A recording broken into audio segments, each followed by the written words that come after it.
গায়ক মাইনুল আহসান নোবেলের বিরুদ্ধে ইডেনের এক শিক্ষার্থীকে 7 মাস ধরে একটি বাসায় আটকে রেখে ধর্ষণ ও নির্যাতনের অভিযোগে গ্রেফতার করা হয়েছে। অভিযোগ, নোবেল ওই নারীকে 7 মাস ধরে একটি বাসায় আটকে রেখে ধর্ষণ ও নির্যাতন করেছিলেন। জাতীয় জরুরি সেবা 999 নম্বরে কল পেয়ে বাসাটি থেকে নারীকে উদ্ধার করা হয়। রাতে ওই নারী মামলা করলে অভিযান চালিয়ে নোবেলকে গ্রেফতার করা হয়। গত নভেম্বরে ইডেন কলেজের এক ছাত্রীকে গুলশানে দেখা করার কথা বলে ডেকে নেন নোবেল। তাকে বিয়ের প্রলোভন দেখান। পরে 7 মাস ডেমরার একটি বাসায় তাকে আটকে রাখেন তিনি। এই সময়ে তিনি ছাত্রীকে নির্যাতন ও ধর্ষণ করেন। এইসব ঘটনা নিজের মুঠোফোনে ধারণ করেন। এই ভিডিও দিয়ে ছাত্রীকে তিনি ব্ল্যাকমেল করেছিলেন। 2018 সালে নোবেলের সঙ্গে পরিচয় হয় বাদীর। এরপর মুঠোফোনে প্রায় সময় কথাবার্তা হতো।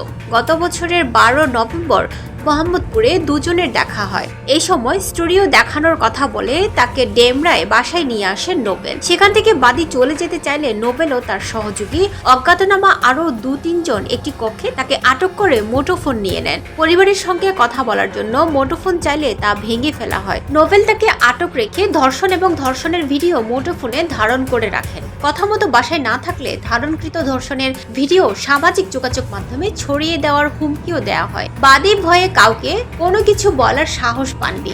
এছাড়া নেশাগ্রস্ত অবস্থায় বিভিন্ন সময়ে বাদীকে মারপিট করতেন নোবেল। এমনকি নোবেল ও তার সহযোগীদের বিরুদ্ধে বাদীকে সিঁড়ি দিয়ে চুলের মুঠি ধরে টানা হেঁচড়া করে অপর একটি কক্ষে আটক করে রাখার অভিযোগ করা হয়েছে। সম্প্রতি এক নারীকে সিঁড়ি দিয়ে টেনে নামানোর ভিডিও ভাইরাল হয়। এই ভিডিও সূত্রে বাদীর মা বাবা তাকে চিনতে পারেন। এজাহারে বিষয়টি নিয়ে লেখা হয়। এরপর অনেক খোঁজাখুঁজি করে জাতীয় জরুরি সেবা 999 কল দিলে গতকাল 19 মে রাতে 9:30টার দিকে ডেমরা থানা পুলিশের সহায়তায় নোবেলের বাসা থেকে বাদীকে উদ্ধার করা হয়। এদিকে নোবেলকে গ্রেফতারের পর মুখ খুলেছেন তার স্ত্রী সালসাবিল মাহমুদ।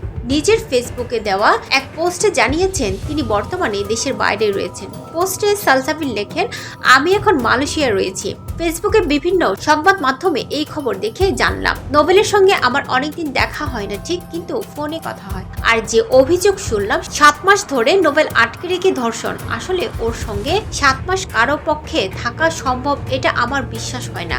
আর ও নেশাগ্রস্ত, ও কিভাবে আটকে রাখবে?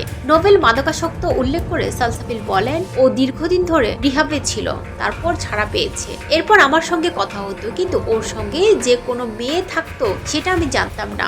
যেহেতু মামলা হয়েছে ধর্ষণের, এখন আদালতে প্রমাণ হবে সত্য মিথ্যা। আমাকে সেভাবে অপেক্ষা করতে হবে। সালসাবিল মাহমুদ এর আগে নোবেলকে ডিভোর্স লেটার পাঠিয়েছিলেন, পরে সেটা মিটমাট করা হয়।